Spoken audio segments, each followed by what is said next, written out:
अब बुलेटिन की शुरुआत करेंगे बड़ी खबर के साथ। खबर अमेठी से आ रही है। कांग्रेस नेता दीपक सिंह और एक अन्य पर मुकदमा दर्ज हुआ है।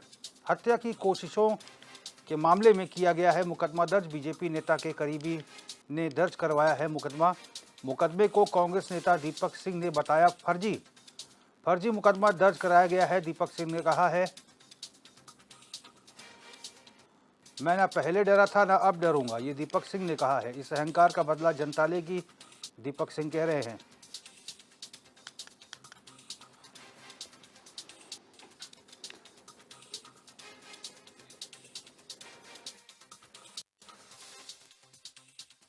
हम अमेठी में जन्मे हैं और इसी मिट्टी में मरेंगे। यहाँ से डर के कहाँ जाएंगे? हमें लड़ना पड़ेगा, हम लड़ेंगे। अगर व्यक्तिगत मेरे ऊपर पहले FIR हुई है, हम मानते हैं कि हम राणा प्रताप के वंशज हैं। घास की रोटी भी खाई थी तब भी लड़े थे, हम भी लड़ेंगे। हम राहुल गांधी जी और प्रियंका गांधी जी के ध्वजवाहक हैं। गांधीवादी विचारों के साथ लड़ते हैं और गांधीवादी विचारों के साथ आगे बढ़ते हैं। और औरैया से बड़ी खबर आ रही। प्रशासन और मतदान कर्मियों की लापरवाही आई सामने।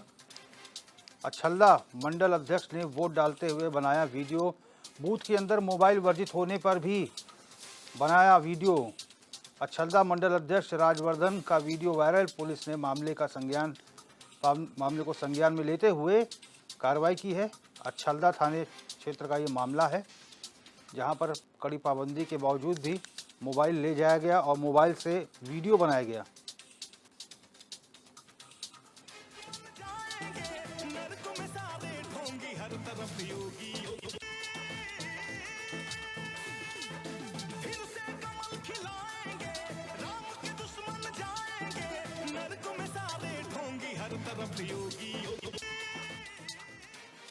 बाराबंकी से बड़ी खबर आ रही है। ऑक्सीजन प्लांट में हुआ धमाका, एक कर्मचारी की मौके पर मौत हुई है, कई घायल।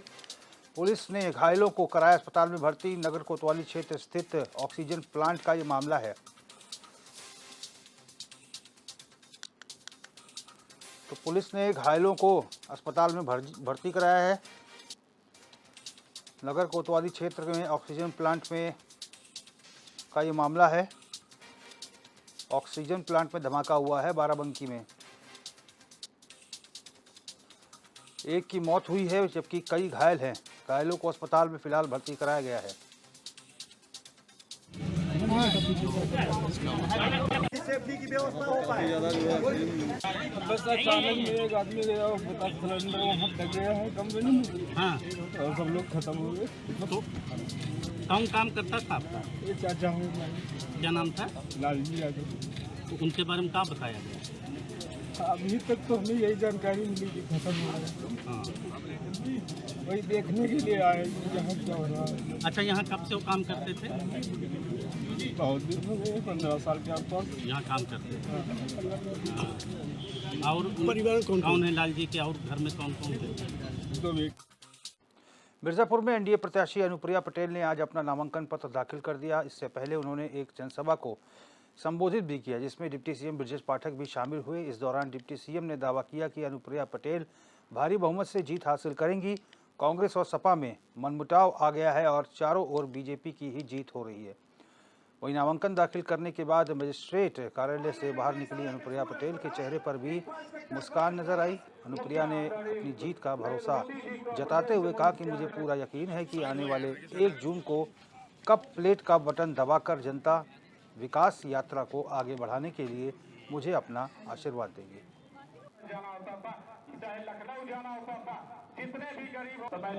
मिर्जापुर में भारतीय जनता पार्टी अपना दल एनडीए की लोकप्रिय प्रत्याशी आदरणीय अनुप्रिया पटेल जी प्रचंड बहुमत के साथ जीत रही हैं। नामांकन सभा में जिस ढंग से जनसैलाब उमड़ा है, हम कह सकते हैं यहाँ लड़ाई एक तरफा है, विपक्ष लड़ाई में ही नहीं है। समाजवादी पार्टी गठबंधन, कांग्रेस गठबंधन में बुरी तरह से फूट पड़ी हुई है।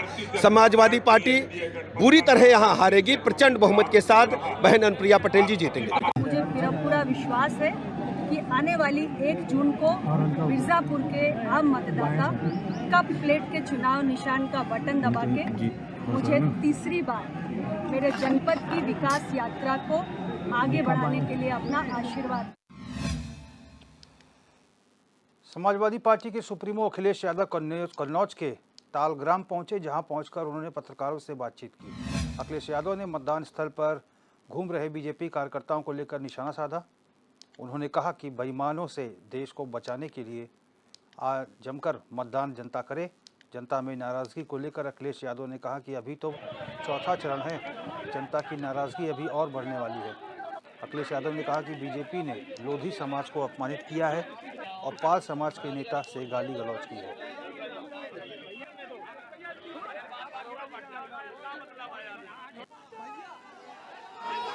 मैं तो कभी आना नहीं चाहता था, लेकिन मजबूरी में जब मैंने देखा बीजेपी के लोग घूम रहे हैं जगह जगह, तो मजबूरी, ये वो क्षेत्र जो हम लोगों ने बनाया है, तो इसलिए कभी आने की जरूरत। लोकसभा चुनाव के चौथे चरण में यूपी की 13 सीटों पर वोटिंग जारी है। वहीं कानपुर में जाजमऊ के डीटीएस स्कूल में कैंट विधानसभा क्षेत्र के विधायक मोहम्मद हसन रूमी ने वोट डाला। इस दौरान मोहम्मद हसन ने कहा कि लोकतंत्र को बचाने के लिए उन्होंने वोट डाला है। उन्होंने ये भी कहा कि बीजेपी ने जो 400 पार का नारा दिया है वो गलत है, क्योंकि बीजेपी सरकार 153 सीटें ही जीत पाएगी।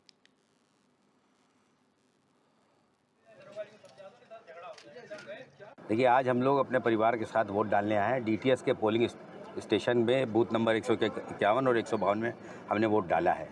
और जिस तरीके से पीडीए ने इस बार ठान लिया है कि पूरे देश के अंदर बीजेपी का जो ये नारा था तथाकथित के 400 पार, उसको जनता ने 400 हार में तब्दील कर दिया है और बीजेपी को 153 पर रोक दिया है।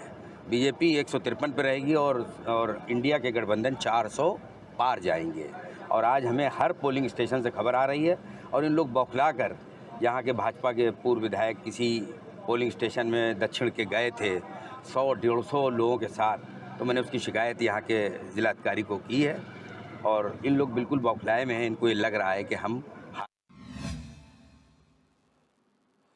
कन्नौज लोकसभा सीट की रसूलाबाद विधानसभा क्षेत्र के बूथ संख्या 141 में सपा नेताओं ने फर्जी वोट डालने को लेकर हंगामा किया, जिसको लेकर रसूलाबाद बीजेपी विधायक पूनम संखवार ने सपा नेताओं पर आरोप लगाते हुए कहा कि पोलिंग बूथ के अंदर घुसने की अनुमति नहीं होती।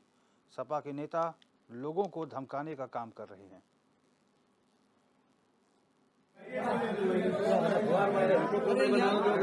बूथ पे अंदर जाने का किसी का भी अधिकार नहीं है। सिर्फ वहाँ के जो हमारे एजेंट पार्टी द्वारा बने हुए हैं, सिर्फ वही अंदर जा सकते हैं और अन्यथा कोई भी गैर आदमी अंदर नहीं जा सकता।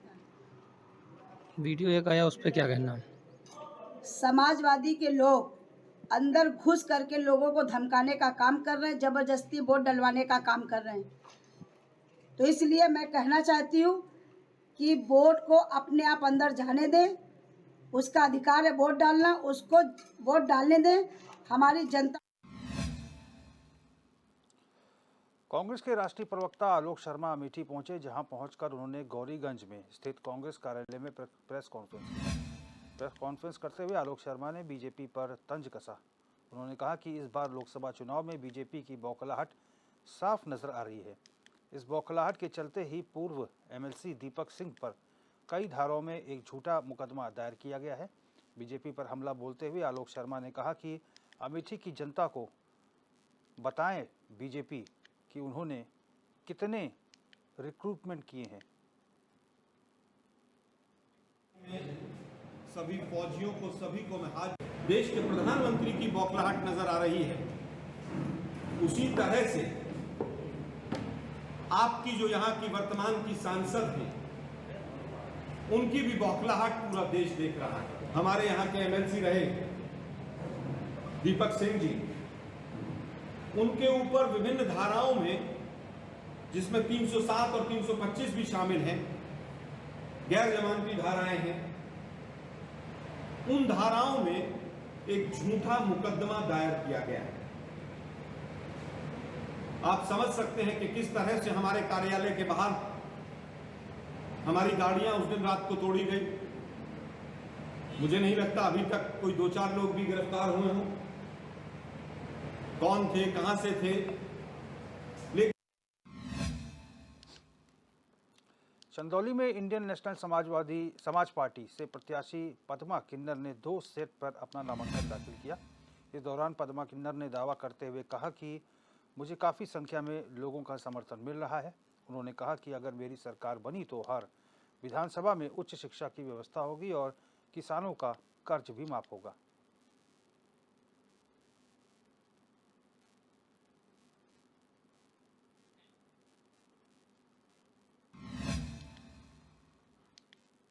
गाजीपुर से सपा प्रत्याशी अफजाल अंसारी ने आज 2 सेटों में अपना नामांकन दाखिल किया। इस दौरान उनके साथ पूर्व मंत्री और सपा विधायक ओम प्रकाश सिंह, विधायक वीरेंद्र रावत और विधायक जय किशन साहू भी मौजूद रहे।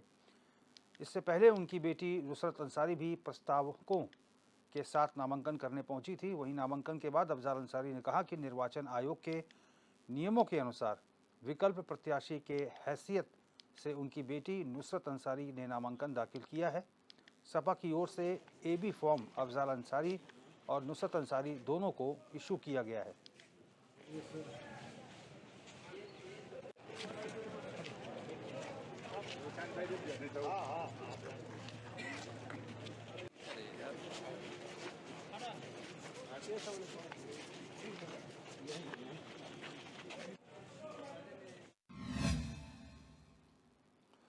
लोकसभा चुनाव के चौथे चरण में यूपी की 13 सीटों पर वोटिंग जारी है। बात की जाए अगर कानपुर लोकसभा में वोट प्रतिशत की तो दोपहर 3 बजे तक यहां 41.42% मतदान हुआ। वहीं HNN ने GIC ग्राउंड पर बने मतदान केंद्र पर पहुंचकर आम लोगों से बातचीत कर उनकी राय जानी।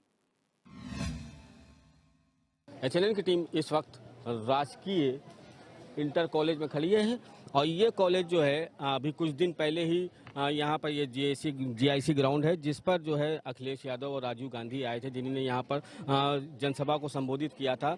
हम आपको यहाँ का पहले नज़ारा दिखा दें कि आप देख सकते हैं कि जिस तरीके से वोट प्रतिशत की बात की जा रही है, लेकिन अगर बूथों की बात की जाए तो बूथों पे तो हुजूम यहाँ पर जुटा हुआ है, लोग चले आ रहे हैं काफ़ी संख्या में। हमारे साथ फर्स्ट वोटर भी हैं।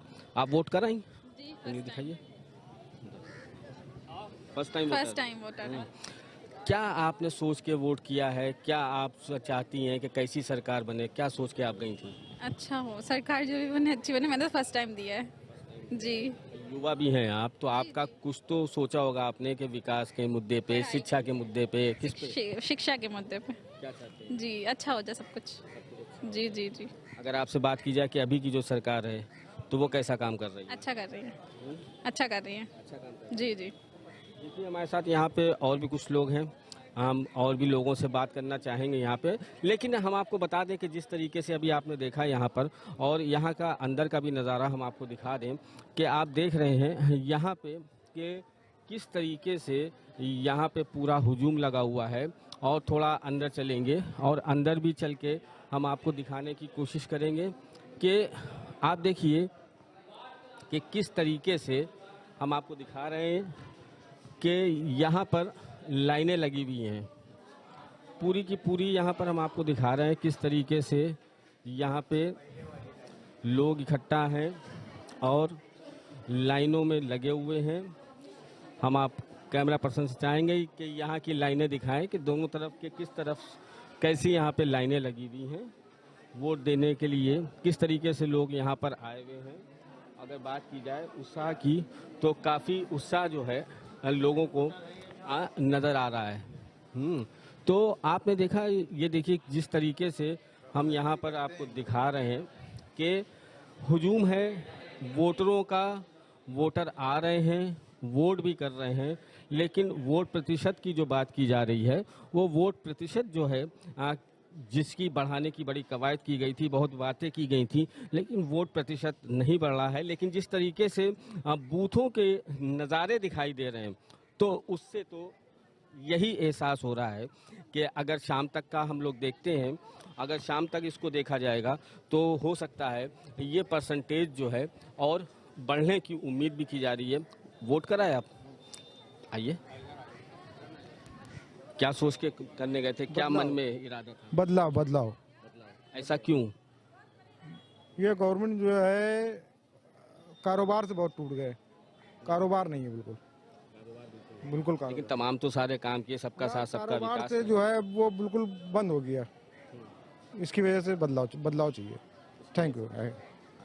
तो देखिए खैर अलग अलग मतदाता हैं और अपने अपने सबके मुद्दे हैं, अलग अलग बातचीत है, लेकिन जिस तरीके से खैर अभी बात कर रहे थे हम लोग के वोट परसेंटेज, तो वोट परसेंटेज की जो बात है, तो जिस तरीके से हमें यहाँ के नज़ारे बूथ में कानपुर में दिखाई दे रहे हैं, तो उससे तो यही लगता है कि शाम तक का जो आएगा वोटिंग परसेंटेज, तो हो सकता है कि पिछली बार का रिकॉर्ड टूट भी सकता है। और जिस तरीके से अभी 1 बजे तक का परसेंटेज आया है, तो उससे तो ये एहसास हो रहा है कि कम भी हो सकता है। कैमरा पर्सन शशांक शुक्ला के साथ इब्ने हसन जैदी, HNN न्यूज़, कानपुर। एक और जहां लोकसभा चुनाव के चौथे चरण में यूपी की 13 सीटों पर वोटिंग जारी है, वहीं राजनीतिक दलों में जुबानी जंग भी तेज हो गई है। इसी को लेकर HNN ने पूर्व कांग्रेसी नेता आचार्य प्रमोद कृष्णन से खास बातचीत की।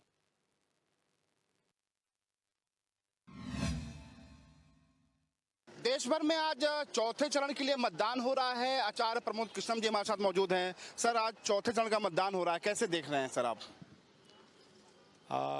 लोकतंत्र का पर्व है, लोग उत्सव मना रहे हैं और मैं ये अपील करना चाहता हूँ कि जो इस देश से प्यार करता है, जो इस राष्ट्र से प्रेम करता है, उसे वोट जरूर डालना चाहिए। सर, इधर देखने को मिल रहा है कि आप कांग्रेस पार्टी पे ज्यादा हमलावर हैं।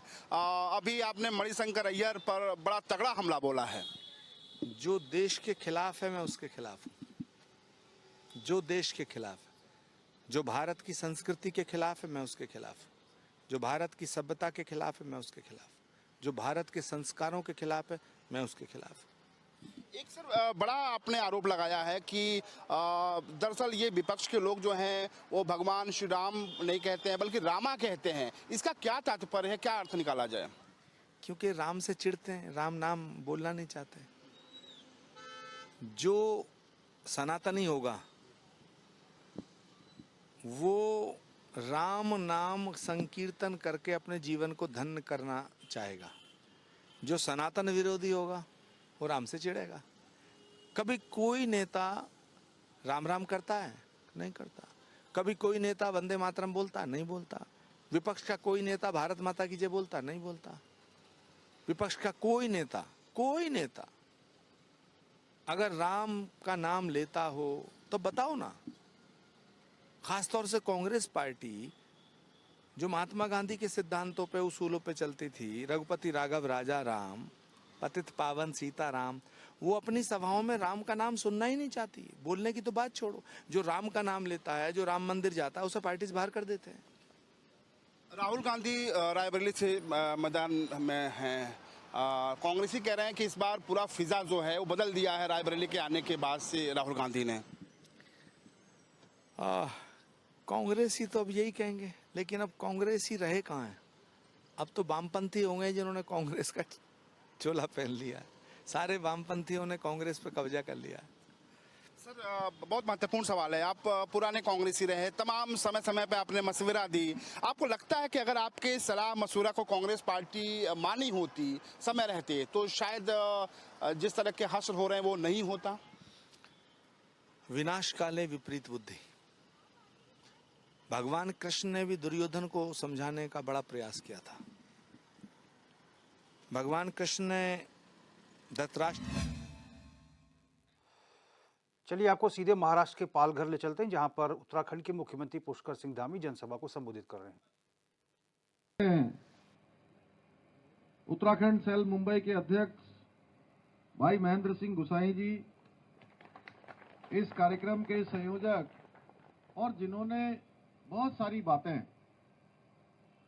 रामनगर से रेलगाड़ी के संबंध में जो बांद्रा से चलती है, पालघर स्टॉपेज हो, उस गाड़ी को 2 बार चलाने के लिए, और हमारी बहन जी ने जो है हमको कहा कि टनकपुर से भी चलानी है गाड़ी। तो अभी तो चुनाव चल रहा है, चुनाव के बाद निश्चित रूप से मिश्रा जी आज आप यहाँ आए हैं, मेरे साथ अब आपकी भी जिम्मेदारी है कि इनकी 2-3 चीजें जो यहाँ की बहुत आवश्यक है, उसके लिए हम लोग भारत सरकार में पैरवी करेंगे। यहाँ से भी पत्र लिखा जाएगा और बात भी की जाएगी कि जो भी आप लोगों ने मेरे सामने बातें रखी है उन बातों को हम लोग आगे बढ़ाएं।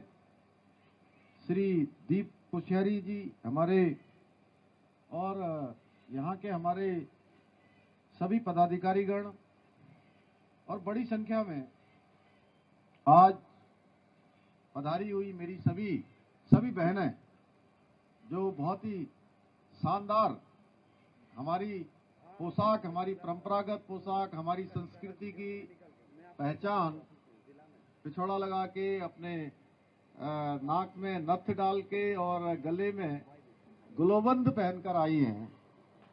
मैं आप सभी को अपनी ओर से बहुत आप सबका अभिनंदन करता हूं। आप सबका मैं यहाँ पहुँचने पर आप सबके प्रदेश, आप सबके पूर्वजों की धरती से आकर, देवभूमि उत्तराखंड से आकर अपने सभी बड़े बुजुर्गों को, सभी माताओं बहनों को, नौजवानों को, हमारे मीडिया के सभी साथियों का अपनी ओर से हार्दिक स्वागत भी करता हूं, अभिनंदन करता हूं कि आप सब लोग यहाँ पर एकत्र हुए हैं और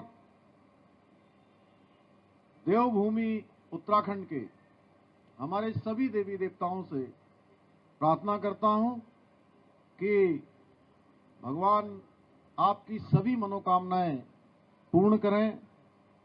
और आप सभी ने जिस प्रकार मुंबई से लगे इस उपनगर में रहकर भी देवभूमि उत्तराखंड की जो हमारी संस्कृति है, जो हमारे संस्कार हैं, उस विरासत को यहाँ भी सजो कर रखा हुआ है, ये देखकर उत्तराखंड का मुख्य सेवक होने के नाते मुझे बहुत खुशी हो रही है, बहुत हर्ष हो रहा है। जहाँ मैं अपनी बहनों को देख रहा हूँ, वहीं मैं रौतेला जी ने तो बहुत ही परंपरागत टोपी यहाँ पर लगा रखी है और सामने भी मेरे एक दो जो हमारे लोग हैं उन्होंने टोपी धारण कर रखी है, 1 2 3 चौथे, और उधर वो मिली जुली टोपी हमारी और एक और निकली है। तो ये टोपी देखकर सच में बहुत गौरव की अनुभूति होती है। आप जानते हैं ये टोपी को आज केवल उत्तराखंड के लोग नहीं, आज पूरी दुनिया के लोग इस टोपी को पहचान रहे हैं और ये पहचान दिलाने का काम हमारे प्रधानमंत्री आदरणीय मोदी जी ने किया है। आप सभी के मध्य आकर मुझे मुंबई में होते हुए भी देवभूमि उत्तराखंड में होने का ही एहसास हो रहा है कि मैं देवभूमि में ही हूँ।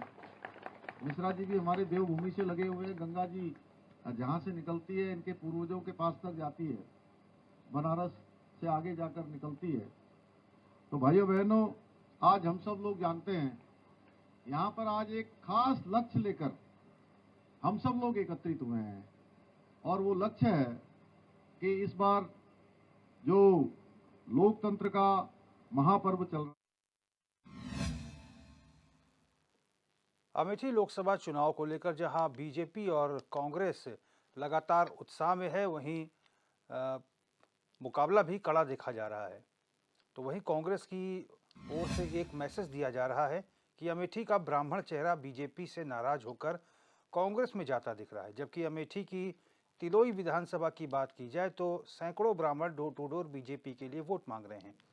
अमेठी में स्मृति ईरानी के खिलाफ कांग्रेस ने किशोरी लाल शर्मा को मैदान में उतारा है। क्या वाकई में ब्राह्मण समाज बीजेपी से नाराज है? क्या अमेठी में किशोरी लाल शर्मा स्मृति ईरानी को कड़ी टक्कर दे रहे हैं? ये जानने के लिए देखिए हमारी ये खास रिपोर्ट।